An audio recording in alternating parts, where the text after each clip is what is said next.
হাত ধরে নবনির্মিত মাঠের অভিবাদন জানাতে শ্রীযুক্ত পিঙ্করায় মহাশয় জেলার এসপি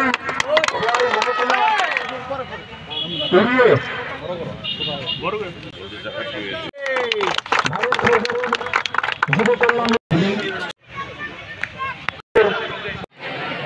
খোয়াই এরকম একটা জায়গা যেখানে সবাই আমরা জানি অনেক আগের থেকে জানি একটা সাংস্কৃতিক একটা জায়গা যেখানে কৃষ্টি সংস্কৃতির মিশ্রণে খোয়াই শহর তো বটেই পুরো খোয়াই জেলায় এখানে আমরা সবসময় ত্রিপুরাবাসী দেখে আসছি।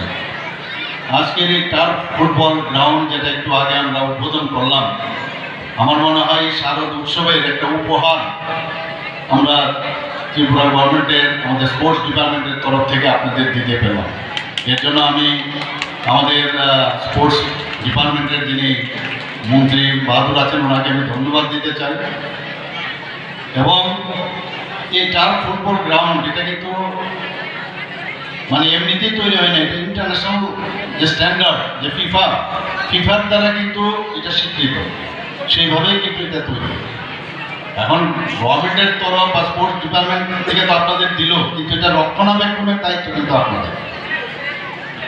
আমরা চাইছি যে সারা ত্রিপুরাতে একটা খেলাধুলার মান উন্নয়ন হোক এবং বিশেষ করে যারা আমাদের ছেলেমেয়েরা আছে তারা যাতে খেলার যে ইনফ্রাস্ট্রাকচার তা যখন পাবে তো এই খেলার সাথে ওরা যুক্ত থাকবে। আজকে একটা ভালো জিনিস এখানে আমি দেখলাম যে দুটো জিনিসই খেলাধুলা এবং পড়াশোনা মানে এডুকেশন এবং স্পোর্ট দুটো একসাথে কিন্তু এখানে উদ্বোধনের এটা এখানে আমরা একসাথে দেখলাম না, দুটোই অঙ্গাঙ্গিভাবে জড়িত।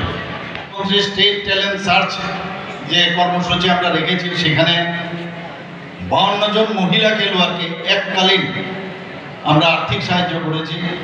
সেখানে ব্যক্তিগত ইভেন্ট যেখানে আছে সেখানেও মুখ্যমন্ত্রীর নামে একটা কর্মসূচি, সেখানে 1 লাখ যারা গোল্ড পেয়েছে তাদেরকে 1 লাখ দেওয়া হয়েছে। যারা রৌপ্য পদক পেয়েছেন আমাদের মাননীয় মন্ত্রী বাহাদুর বলেছেন 50,000 করে দেওয়া হয়েছে, এটা ব্যক্তিগত ইভেন্ট, এবং 25,000 ব্রোঞ্জ যদি পান। আর দলগতভাবে পেলে প্রত্যেককে সেখানে আমরা 50,000 দপ্তরের তরফ থেকে দিচ্ছে। যারা গোল্ড পেয়েছেন, যারা রৌপ্য পদক তারা 25,000 এবং 12,500 দেওয়া হয়েছে ব্রোঞ্জ। আরেকটা যেটা আমরা করলাম, মুখ্যমন্ত্রীর প্রতিভাশালী পুরস্কার একটা স্কিম আছে, সেখানে এখন পর্যন্ত আমরা 25 জন যারা ক্রীড়া ব্যক্তি তাদেরকে এককালীন আমরা আর্থিক সাহায্য আমরা দিয়েছি।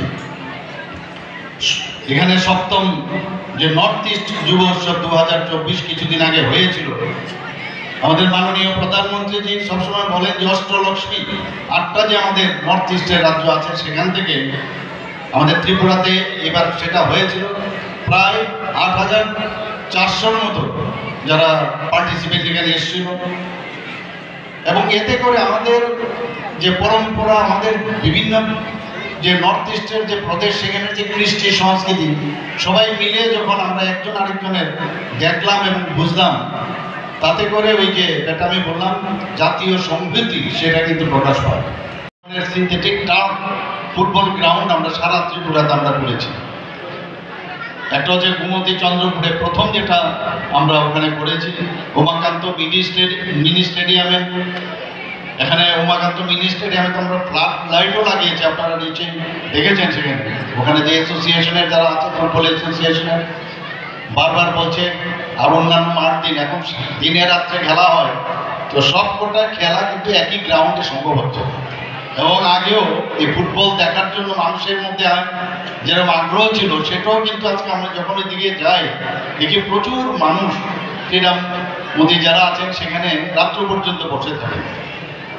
মোহনপুরেও আমরা একটা সেম এখানে যেরকম আছে সেইভাবে আমরা একটা সিনথেটিক টার্ফ ফুটবল গ্রাউন্ড করেছি। জিরানিয়ায় করেছি, দক্ষিণ জেলায় বিলোনিয়াতে আমরা করেছি, সেখানেও ইনঅগুরেশন সময় ছিলাম। সবকটাই মোরাললেস যে এই ফুটবল গ্রাউন্ড তৈরি হয়েছে, সিনথেটিক টার্ফ ফুটবল গ্রাউন্ড।